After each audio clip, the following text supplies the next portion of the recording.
Challenge. You have 2 minutes to come up with a real solution to a real problem using these 3 objects. Now you don't actually have to make it, but I'm giving you the objects so you can touch them and feel them and have a look at what they're like.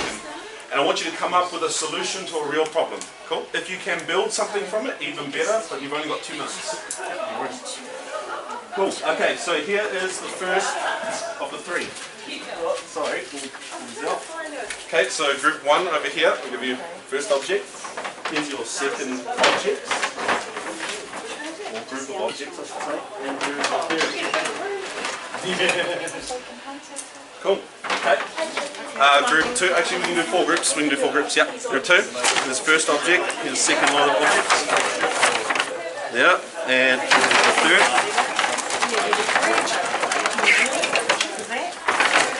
A couple more. Cool.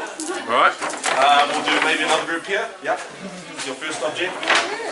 Second. And third. Yeah, just turn chairs around. Yeah, we're going to be doing a lot of work in groups, so there we go. Cool, and then I'll get the last one. Great, okay. Yes, for your group here. First object. Second total object. Right, and the last one.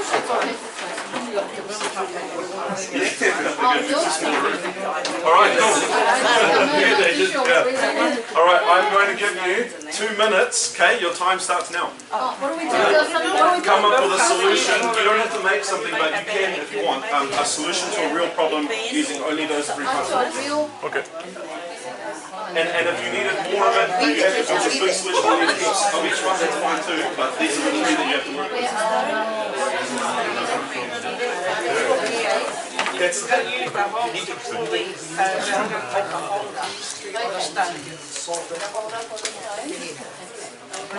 Okay.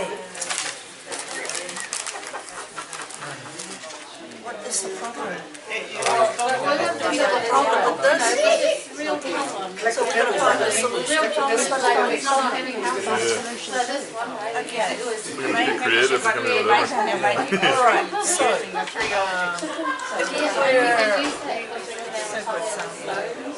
are we looking at survival? Would you go for survival? If we were looking at survival, I'll be generous, I'll start at the timer again, so I'll leave it up in front, and then that goes off. We need a house by using these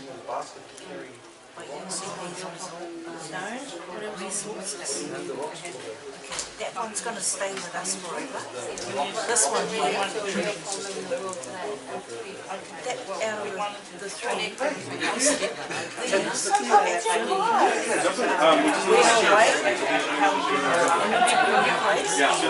this one will be with us forever.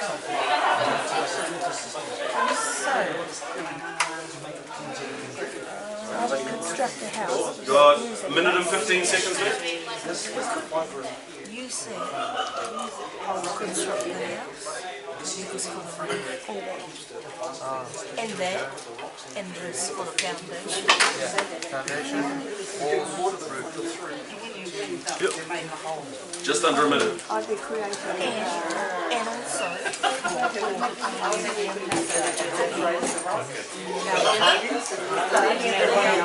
for our utensils, for our clothing,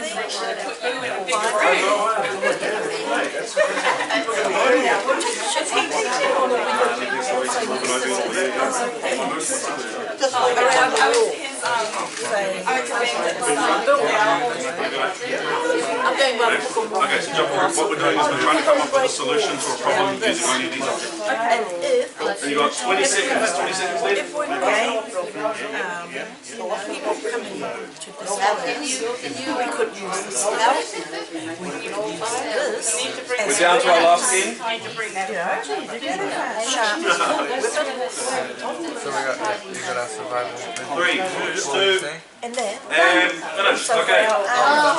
Yeah, cool. Okay, so we're going to go around each group, and you're going to, yeah, we'll start here then. We'll go around this way. I'm going to have you, just one person or the whole group can do it. You need to pitch your idea. So tell us, yep, just tell us what the solution is and what problem it's solving. Okay, go for it. So the solution is a filtration system for dirty water into clean drinking water. Sweet. So all these items here are required for different size rocks for the filtration, the flexible to hold the basket, to hold the rocks. Right. And this is the framework to keep the basket in place for the Perfect. And the other one was to make a hang. Yeah, perfect. Yeah, hang basket. Yeah, basket, yeah. Yeah. Perfect. Okay, cool. We'll go to this group here. Okay, well, we had all sorts of ideas as a group, but when we finished, we thought this is kind of like represent a platform to bring all the people together. You can't see the people, but it's inside there, and we're thinking about real problem people have today. We see in the media that's no homes, no houses. Yeah, you could fly here to New Zealand and have no homes, be homeless here. But yeah, so it's about because our whare in the island, that's all you need really is not sticks, but pau, low pala, or flats and rocks. Perfect. That's it, and all the people say. Perfect. Yeah, very good. Cool. Okay, this group over here, I think it was our third group. Yeah, we were also on the survival and shelter theme. Cool. And so you got your rock for the foundation and your sticks for the walls and your flex for the roof. Perfect. Okay, and our last group here. We thought rocks and flags and stones, the way they're made, make a nice picture. You could sell an art piece. But the main thing is that we want food, salt and water. So we thought like a trade firewood for food, grind up the rocks or whatever. Some kids might want to play knuckle bones or something. We can trade salt, flax, we're grasping here. Flax and rope trade for water. Perfect. All the groups that you come up with real solutions to real problems. It's fascinating when I do this exercise because typically when I have little kids and I give them this exercise, they'll come up with toys and weapons and all kinds of crazy stuff, right? I gave this to a group of millennials, which is like people my age, and I asked them, what would you make out of this? And one of them was like, oh, I'd probably make a stand for my phone because I'm sick of having to hold my phone up when I'm eating and trying to watch videos. And I'm like, hey, if that's the world that you live in and those are the problems that you deal with every day, then that's fine. All these solutions were viable solutions. And I'm going to show you with these same three materials what I consider to be one of mankind's greatest innovations that was made with these very same materials. Here it is.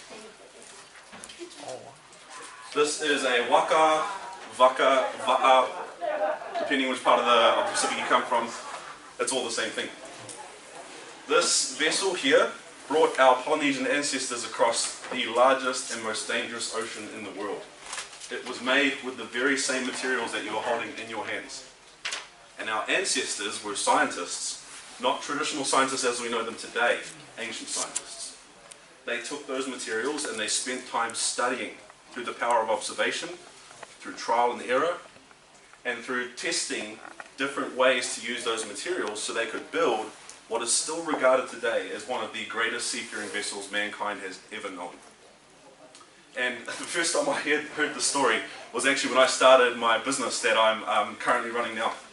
I'm the founder and CEO of a company called Vaka Interactive. We're a storytelling technology company, and we build technology that brings stories to life and uses a bit of magic and technology, art and culture to do all of that. And when we were trying to name our company, which is one of the hardest things you'll ever do when you start a business, we came up with like 300 or 400 different names, and nothing really truly stuck. And myself and my co-founders, I'm Māori and they were Pacific, and so we said, what if we can find like a symbol of Polynesia as a whole that resonates with all of us, that kind of has some relevance with our story. And I heard this interview with a Māori businessman, his name is Ian Taylor, for those who may know him. Very, very successful Māori businessman from Dunedin. He was asked a question, and he said, do you believe more Māori and Pacific should become innovators and entrepreneurs? And the answer that he said changed my entire life and was actually the inspiration behind our name. He said that our people have been some of the world's greatest innovators for thousands of years. And the core traits that make up successful global entrepreneurs and innovators have been deeply embedded in our DNA for thousands of years.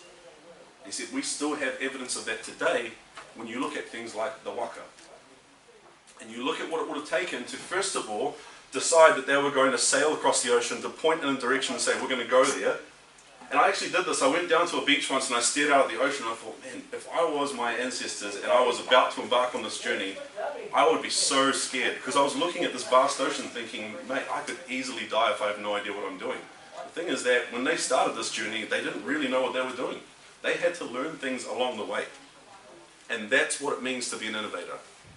Is to study and understand, test and experiment, fail and succeed over and over again until you arrive at your final destination. They were very resourceful. They didn't have electronics or metals or any of these advanced technologies that we have today. They had trees, stones and plants. And yet they were able, through the power of observational science, to understand how to use those materials to build this vessel.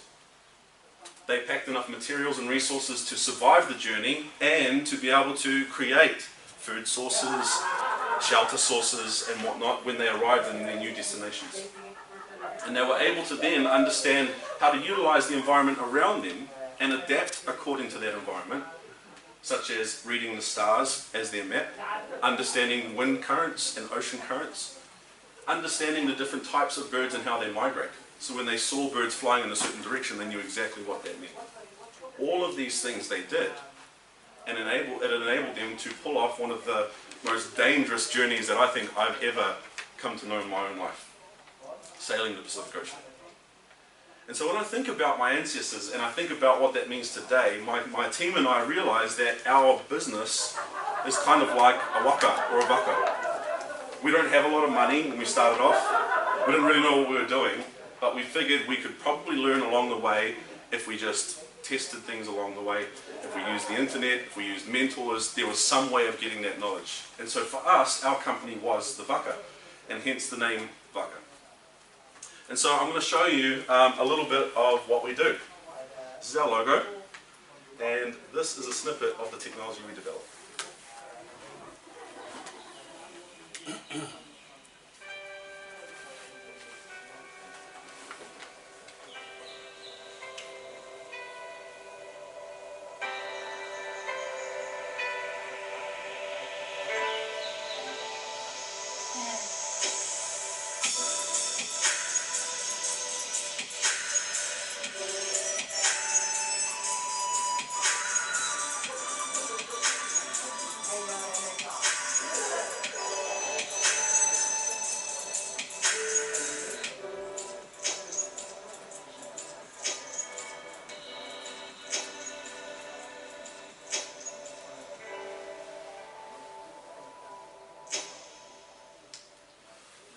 So this is our first product that we developed. It's called Culture Lens. It is the world's first cultural storytelling portrait that actually brings real portrait characters to life and enables them to tell their stories. From here, as we've launched this product and been very successful with it, we've started to add new features to this software that we've developed. And in 1.5 weeks, I'll be in Singapore launching our new software product called Iris. And I'm actually really excited about this because we've been working on it now for about a year. It's basically where our storytelling portraits can then control an environment to tell that story. So we use lights, speakers, projectors that move around, motorized things that actually brings the whole storytelling environment to life. So when you as the user are experiencing the story, you are in the story as opposed to just kind of hearing the story. And the reason why we have put so much time and effort into this is because we are genuinely passionate about cultural storytelling, but storytelling as a whole. And we recognize that there were many problems that existed in the markets that we spend our time in, such as the museum industry and the broader tourism sector, which is very, very hungry for powerful storytelling experiences, but often organizations who want to provide those experiences don't know how to use technology to do that. And that's where we step in. And so without going too much into what we do, I want to share with you what I've learned about innovation. And I want to achieve one single objective today. A lot of people, when they hear about the word innovation, they think instantly about guys like Steve Jobs, who was the mastermind behind Apple, or Bill Gates behind Microsoft. Or they think about these scientists and these inventors, Thomas Edison, Tesla, all of these guys that created these amazing things. They think that's what innovation is. That is only one very small part of what it truly means to be an innovator. My objective for you today is to understand what innovation actually is, and to use it in every aspect of your life. not just career-based, not only just starting a business if that's what you're thinking about right now, but in your relationships with your loved ones, in your personal development, in your hobbies, in your community involvement projects, and all those types of different things that you might be involved with. Innovation is a core thing that can help you in every aspect of your life. So before we move forward, of course, the number one thing we've got to do is actually define this word innovation. In your groups, take 1 minute to come up with whatever you think the definition of the word innovation is. You need to distill that down to a 3 or 4 word statement, and then I'm going to have you say that as a team at the end. So everybody needs to participate. Everyone needs to know what that answer is, and I'm going to point to your team at the end, and you'll say what you think innovation is in 3 or 4 words. Take a minute, go for it. Yeah.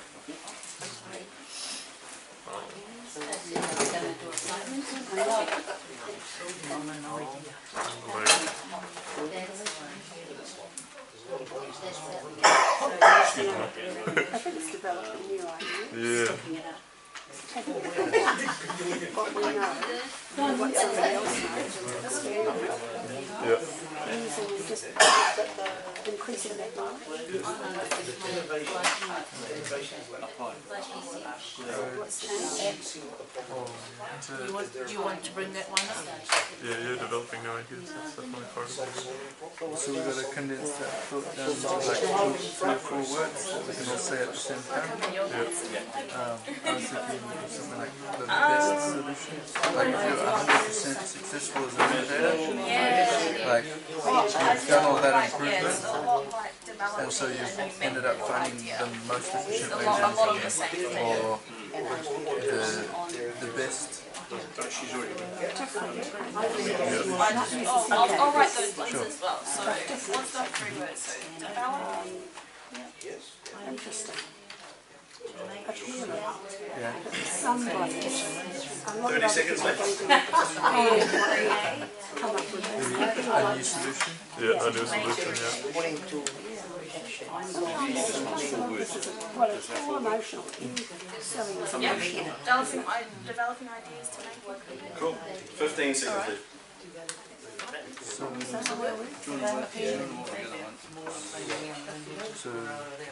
new solution. Cool? We're good? Okay. Cool. So I'm going to point to a group. I'll ask the question, what is innovation? I'll point and you give us your answer as a group. Yeah? I'll give you 10 seconds real quick to make sure everyone knows what the answer is before I point. No,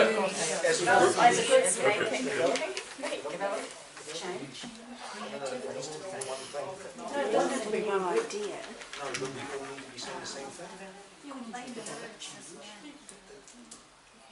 Okay. This group ready?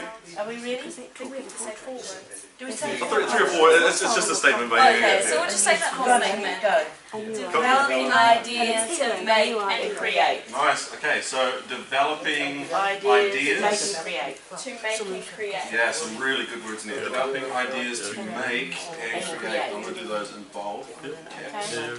And create. So they're Very cool. yeah. Okay, cool. Group in the back. Tell me what is innovation? 3, 2, 1.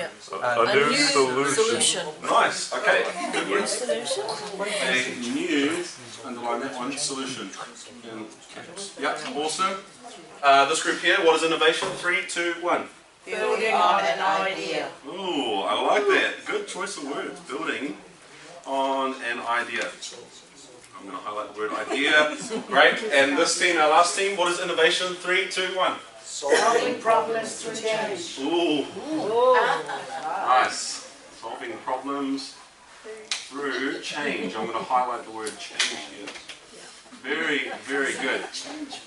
We haven't even gone into the official definition, and I can already tell that all of you in this room have an inkling as to what innovation is all about. You kind of understand the very core part of it. It is all about solving problems. It's not about it's not all about coming up with the next big thing or the next billion-dollar company. That's not innovation. All that stuff comes as a result of certain innovations, but innovation at its core is all about solving problems. And it's all about starting with ideas, using those ideas, developing them, building on them, changing them over time until you find the right solution to the right problem. So I want you to keep that in your mind now, And I'm going to show you something that you can tell your friends and family if you want to see in real flash. Okay? I'm going to show you this cool word. The word is etymology. Does anybody know what the word etymology means? Yeah? The origin of something. Yeah, good, good, good. What was that? Here's the official definition. It is the study of the origin of words and the way in which their meanings have changed throughout history.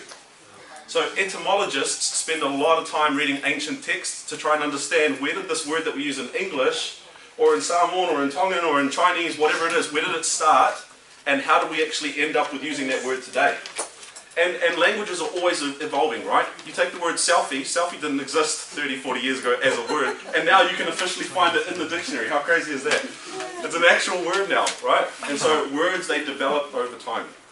And so I'm going to show you the etymology, the origin, the history of the word innovation. It's quite fascinating. Take a guess as to what language you think it originates from. Greek. Ooh, good guess, but no. Latin is correct. It starts in the Latin language. Now, I know Latin is a dead language. We don't really speak it anywhere in the world today, but it's still somewhat spoken because it's a core part of a lot of words that we use in English and in Spanish and Portuguese. There are lots of languages that are based off this root language of Latin. And so I'm going to show you, I'm going to bring this up, it's going to be quite crack up because some of you will know, oh, that was funny that I said that. Some of you will know why I think this is quite funny. But let me show you the root word of the word innovation from the Latin language. The word is novus. Yeah, so some of you are probably realizing why I was cracking up, right? No pun intended. But you think of the company Novus, and their slogan is show us your crap, because they fix windscreens. They make new windscreens. That's where the name came from. Novus in the Latin language means new. Cool? Okay, so it started here, but of course, how do we go from novus to innovate? Let's now connect the dots. From novus, the word evolved into the word novare, which means to make new. Right? Yeah, novare, yeah. I don't know if that's how you pronounce it properly, I'm just adding in for some flavour. Yeah. Cool, to make something new. Okay, so now it becomes a verb. From there, we actually add in the prefix. So now we're going to get into compound words. I studied at Church College just down the road when it existed back in the day, and I hated English. I hated it. And I didn't realise how valuable it would have been until now in my older years. And now that I understand things like compound words, it's becoming interesting to me. Because when you take a compound word, which is two small words combined to make one big word, and you understand each part of those words, it gives you a fresh perspective on the combined word. The word in, it's not a full word, it's what we call a prefix, and you add it at the beginning of a word to alter its definition, or to add to its definition. So the word in, from the Latin language, as a prefix means into. You starting to connect the dots now? Innovare means to make something new, or make into something new, right? So from here, those words combined to make this word. From this word, slight iterations over time led to the word innovate, but we can add shun and all these other in suffixes on, and it means to renew something or to alter something from its existing state. And then we eventually end up with the word innovate, which started around the mid-16th century. So the word innovate, at the very core of that word are the words make, new, alter, okay, all of these different words we've talked about, renew, that's what it means to innovate. It's all about new. And I'm going to share with you some examples from the scriptures that will help you to understand how innovation is a key part of God's work as well. And we're going to tie it all together. I'm going to show you the formula for innovation. And I'm hoping that through this class, the Spirit will start to inspire each of you as to how you can use this formula in your own lives with existing problems that you have.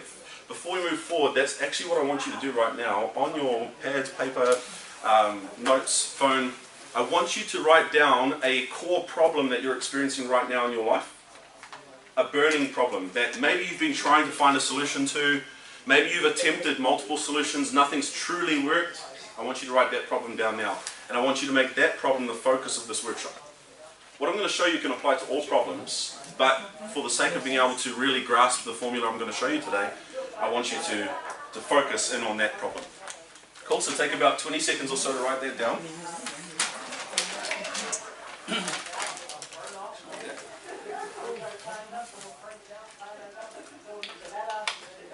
We're not going to be sharing these problems, so you can keep them to yourself.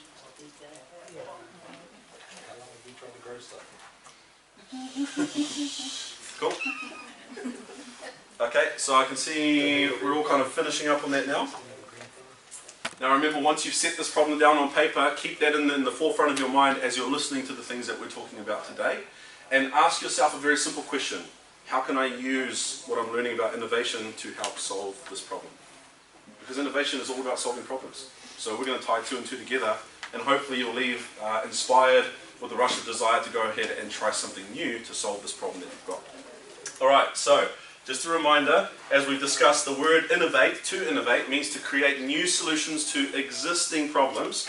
The key word is existing problems and new solutions to existing problems. Sometimes to try and solve a problem, we do or try solutions that have been done before, that maybe we've used in the past over and over again, that may have worked in the past, but don't work now. And this is actually where a lot of people get frustrated, because we like to do the things that we know, and we feel comfortable doing things that we know, but as soon as we realize we have to do something differently, and we realize it's like navigating that ocean, a whole new journey that we're unfamiliar with, a lot of fear, anxiety, or just pure desire not to want to do anything new can seep in. When that happens, it is the antithesis of innovation. It actually pulls us away from being able to truly innovate. And I've seen this in all aspects of life, not just with building new products and services as business. So I want you to, yes? I was just going to say, it's not just a tangible thing the way you can innovate, right? It can also be something like anxiety. Exactly. This is exactly the kind of the objective that I was hoping to achieve, is that innovation you can start to realize is not just based on physical things, but can be solutions to things like internal anxiety, distress that we have, relationships that we have with people. Okay, and so often innovations, they'll start with a change in mindset, and then as you gain more knowledge about something you don't know, you can actually then be in a position to create new problems. Sorry, new problems, new solutions. Don't create new problems. Okay, cool. So, in order when I was starting my journey as an entrepreneur, and we had to start literally from the bottom up, we had nothing. We had no money, we had no knowledge. My co-founders and I knew nothing about technology, nothing about art, nothing about animation or any of that stuff that was going to become core parts of our business. We had to start from scratch. And so as I've gone through this journey, I suppose the hard way, I've learned something about what it means to be an innovator. And I'm going to share with you a statement that I crafted for myself, just to help me remember what I deem to be one of the most important lessons I ever learned as an entrepreneur and innovator in my early days. And here is that statement. Real innovators create real solutions to real problems for real people that really work.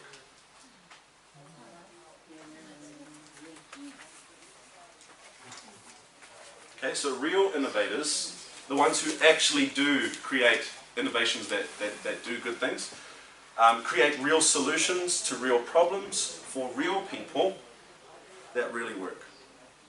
And there's a bit of a fine science that goes behind achieving this, which we're going to dive into towards the end. But before we do that, I've got a little challenge for you. I'm going to hold up an object, and I want you to tell me what this object is. Okay? And then I'm going to ask you a second question that I want you to think very carefully about before you answer. Here is the object. Tell me, what is this object? Cool, it's a whiteboard marker. Second question, think carefully before you answer. What you see and what I see, is it the same? No. Interesting. Anyone want to oppose? What you see and what I see, is it the same? What everybody sees is not the same. Interesting. The answer to this question is kind of a trick question, is both yes and no. Yes, we are looking at the same object, but no, exactly. Exactly.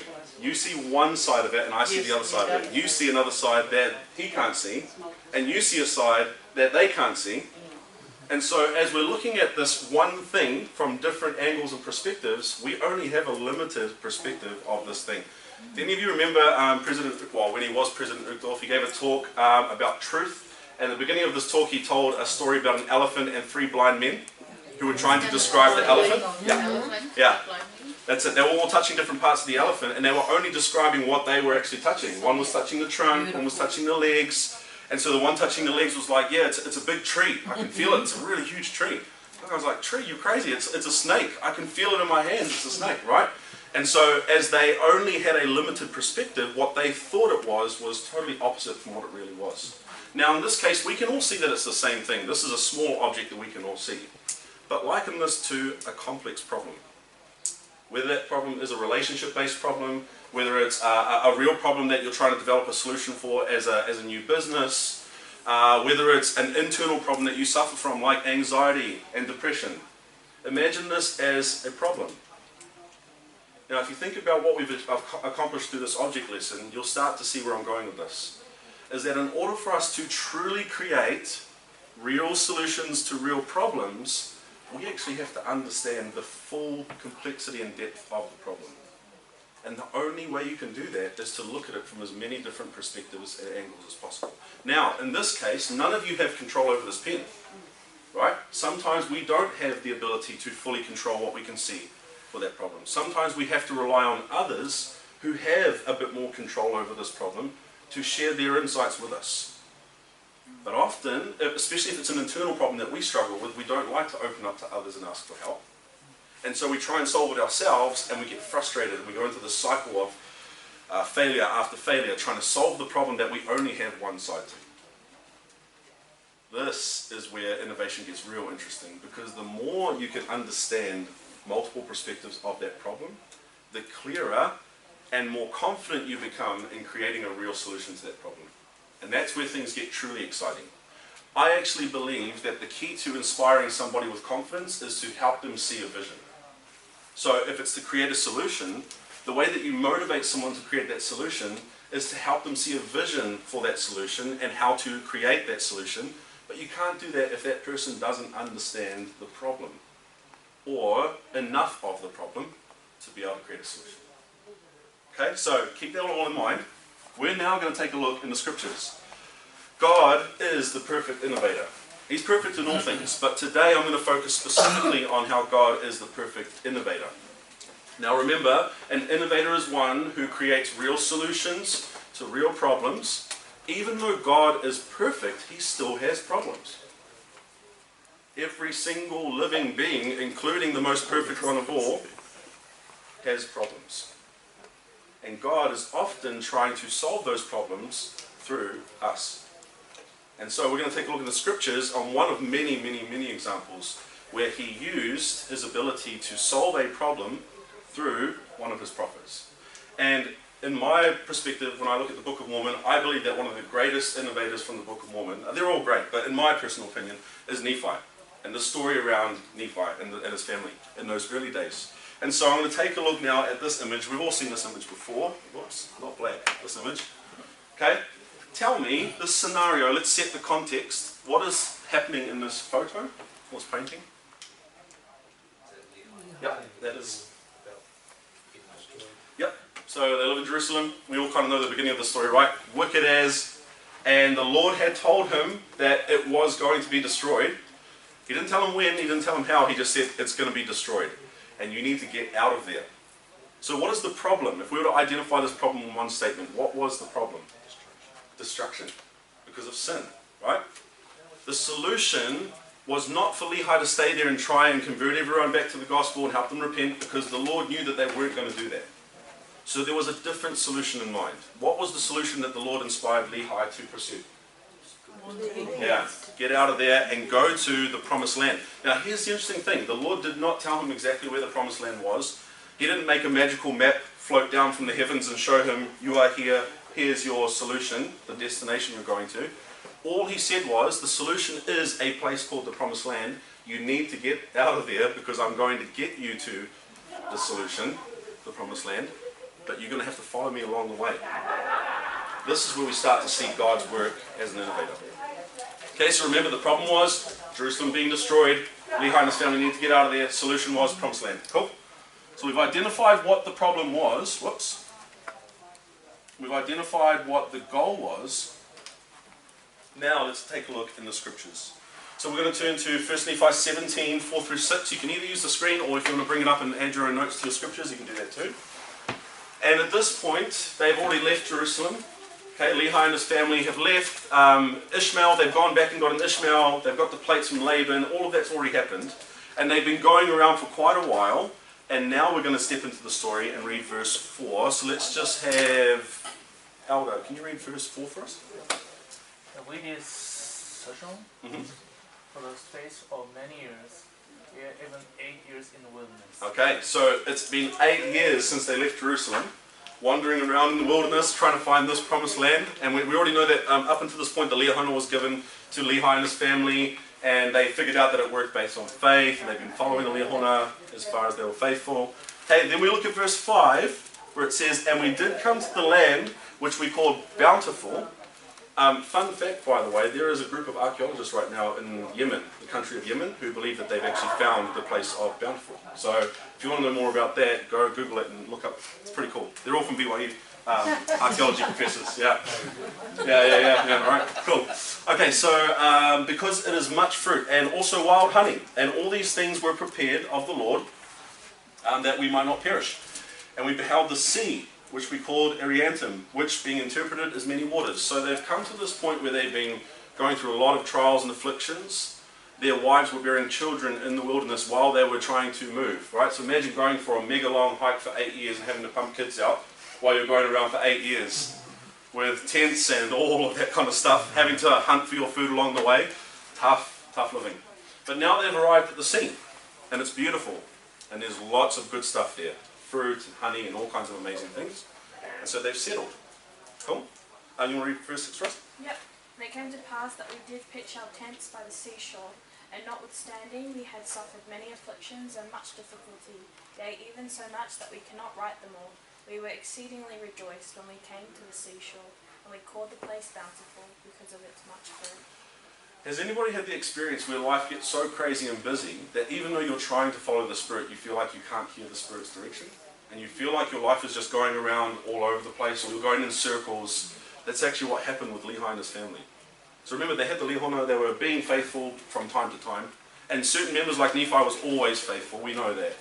But because the majority of the family were from time to time not faithful, they had that same experience that we have in life, where sometimes all of these problems that we're experiencing, they start mounting up, and we lose sight of the ultimate goal, and we start to wander around a bit.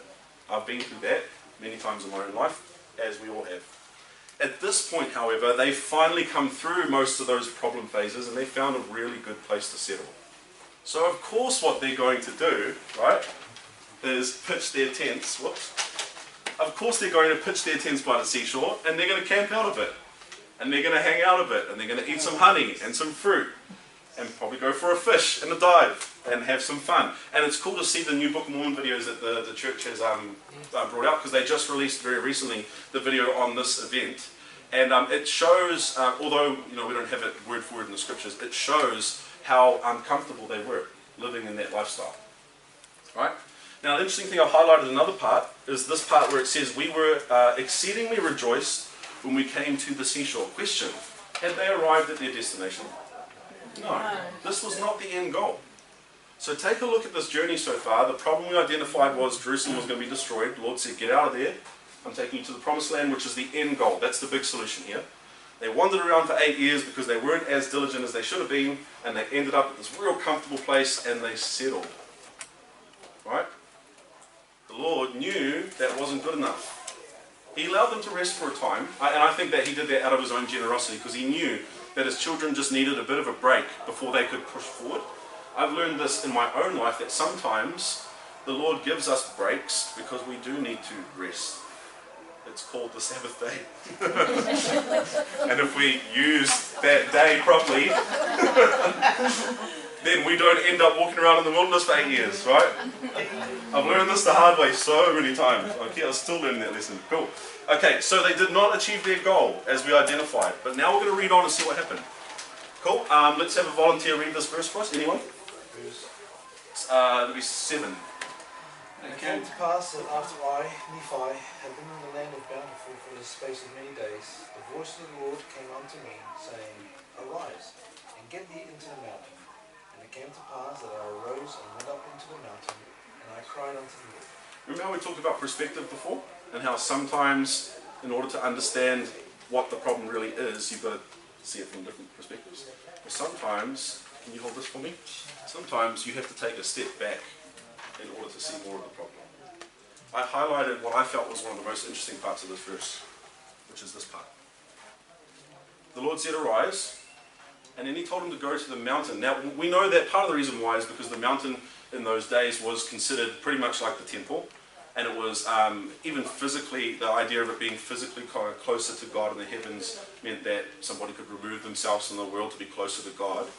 But I actually think that there was an additional meaning to this, that the Lord said, you are way too comfortable in that spot, and the only way I can show you how to move forward is to get out of that comfortableness and take a look at it from a distance. So you can see the real problem that I told you in the first place that you've now forgotten. Right? Because they got comfortable.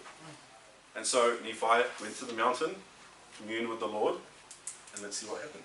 Verse 8. Let's read this as a class. 3, 2, 1, go. And it came to pass that the Lord spake unto me, saying, Thou shalt construct a ship after the manner which I shall show thee, that I may carry thy people across these waters. Do you remember what I mentioned about vision before and confidence? And how the clearer the vision, the more confidence one has to do things that they've never done before. Here is the most interesting part that I noticed of this verse. The Lord said, construct a ship. Nephi had never built a ship before. And by the way, the people that lived in Jerusalem had never built the types of ships that they were going to need to sail an ocean.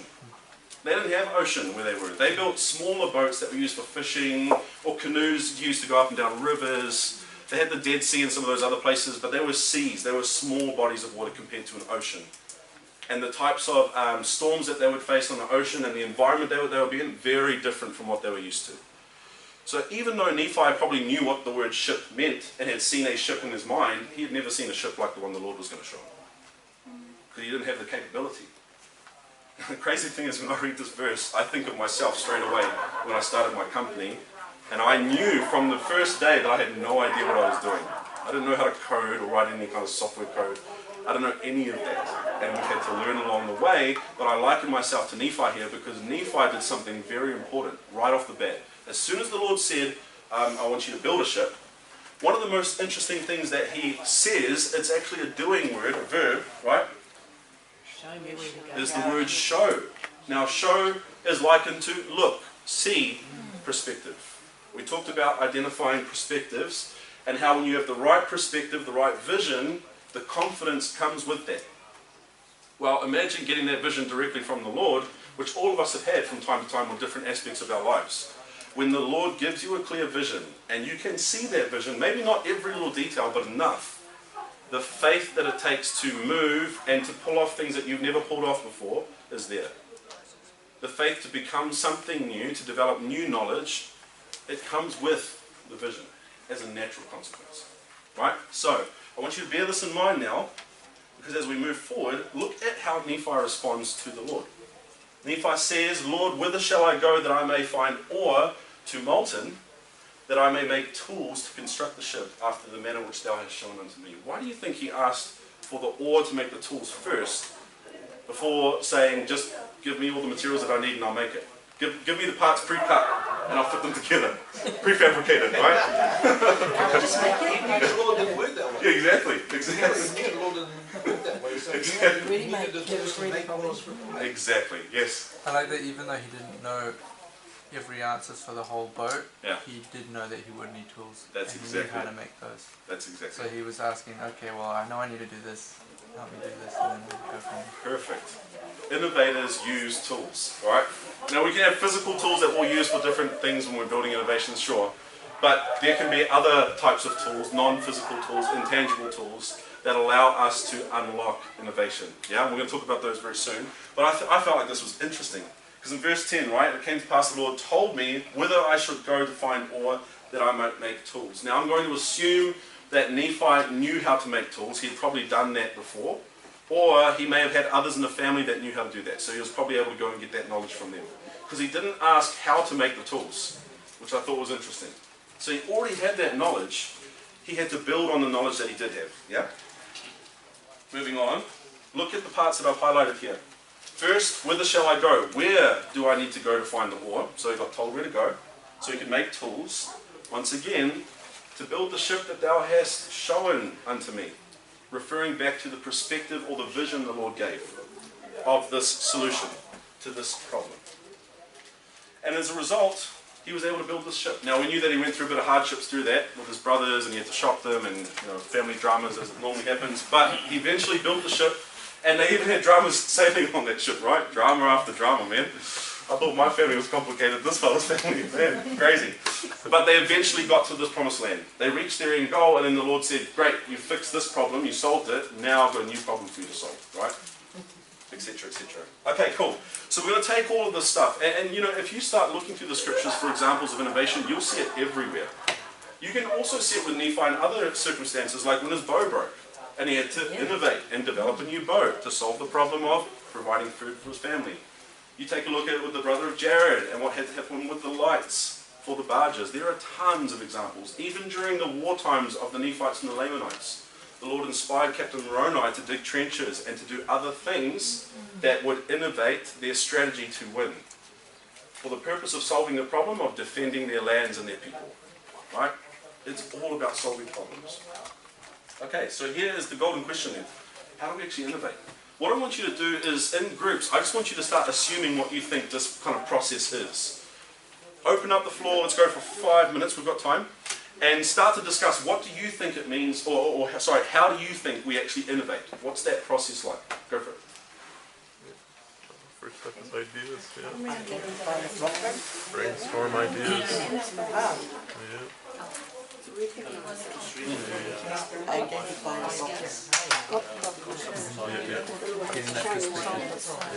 I identify problems.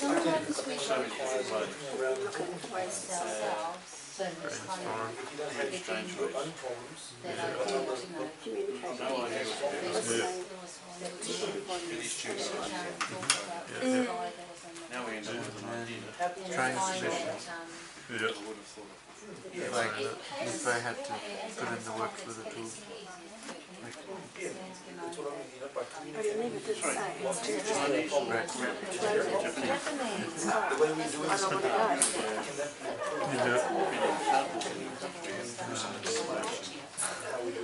Well, put it this way, with a big group like that, it seems like he was a doer.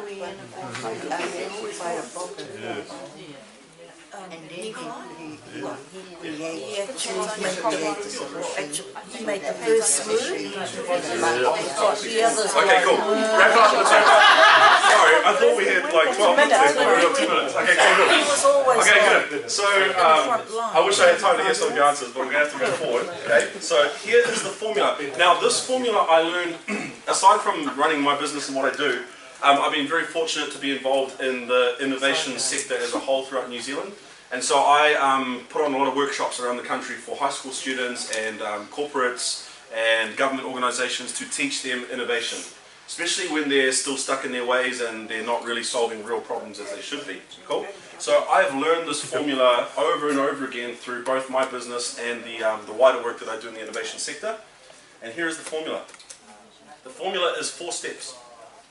Problem validation, ideation, prototyping, and solution iteration. Now, we could break these down to even finer steps, which I won't do, but these are the 4 core steps of what it means to innovate.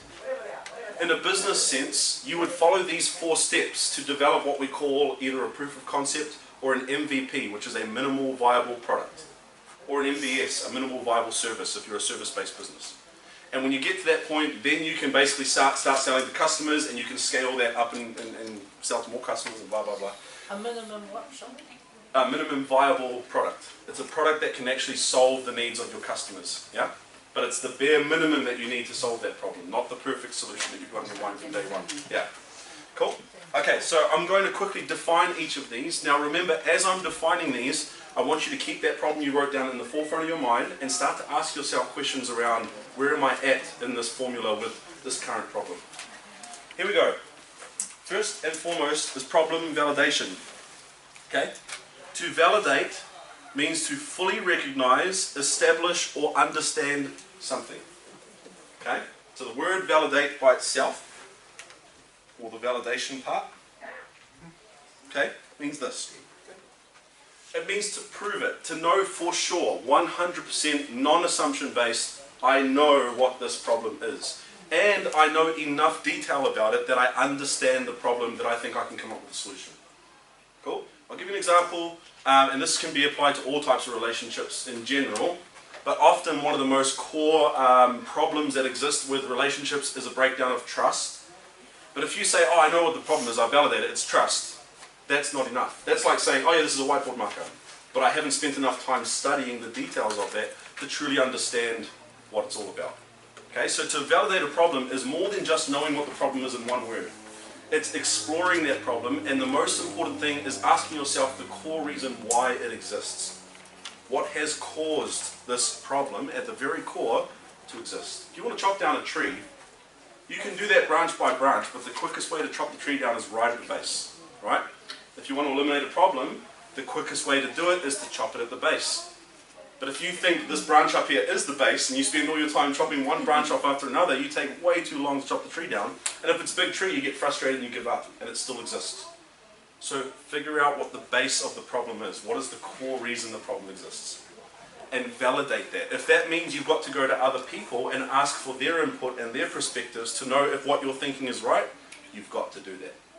When you start a business, you have to do this. I can't even tell you how many businesses fail, and they drop a lot of money, time and effort building these products that they think is going to solve a real problem, but they actually never went out and interviewed anybody with the problem to understand if it was actually a real problem for them. It was all assumption based. I know companies in Silicon Valley that have dropped millions of dollars on solutions that completely failed because they didn't actually understand if it was a real problem for real people. 95% of startup companies fail in the first 5 years, and one of the most common reasons why is because they don't actually know if the real problem is a real problem. Cool? Okay, so moving forward, if that's the case and validation means that, then problem validation means to validate or fully recognize, establish and understand the problem, and once we do that we can move forward to ideation. Ideation is just a fancy word that means come up with heaps of ideas.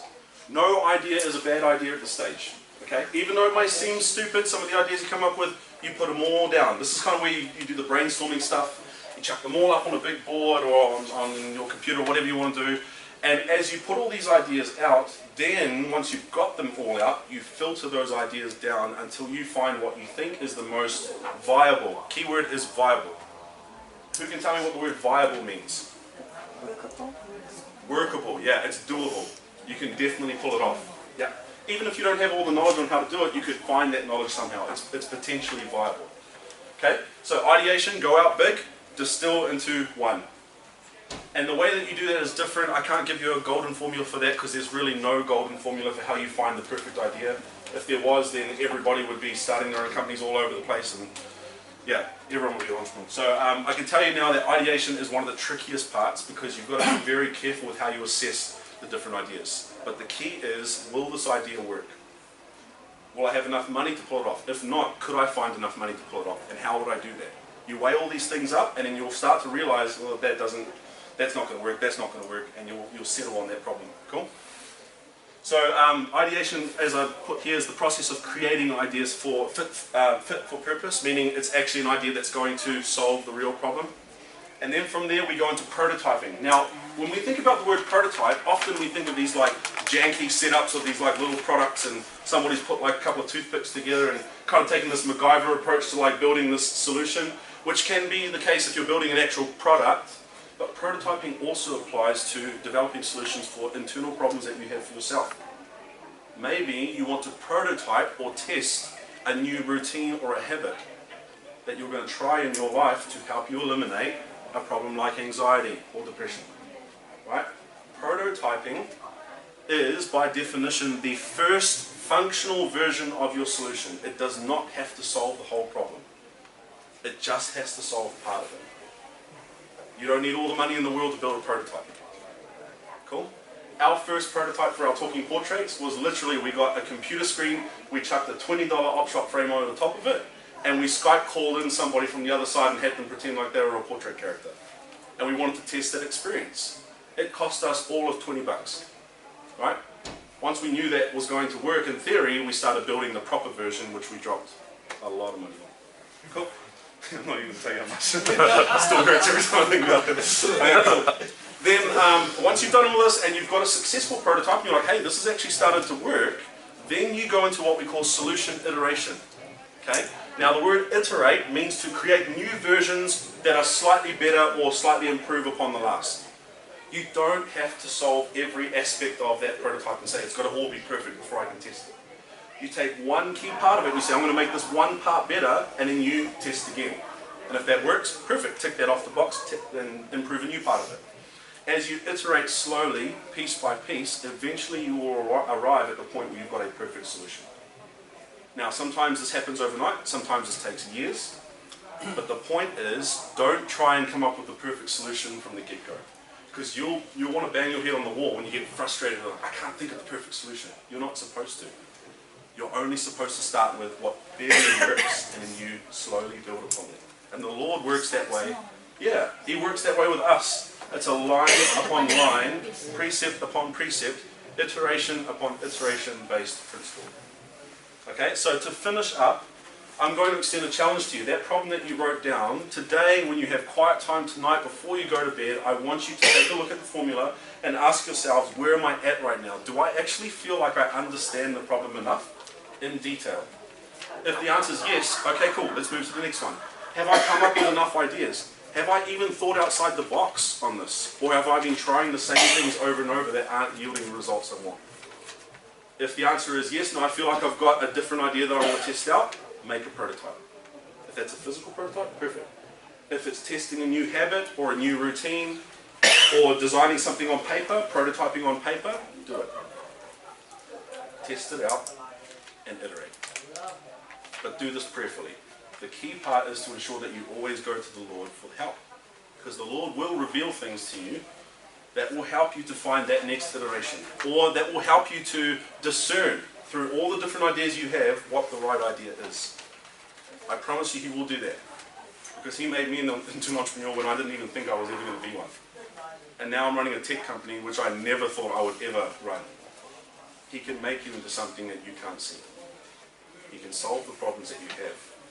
And most importantly, He wants to. I testify these things are true in the name of Jesus Christ. Amen.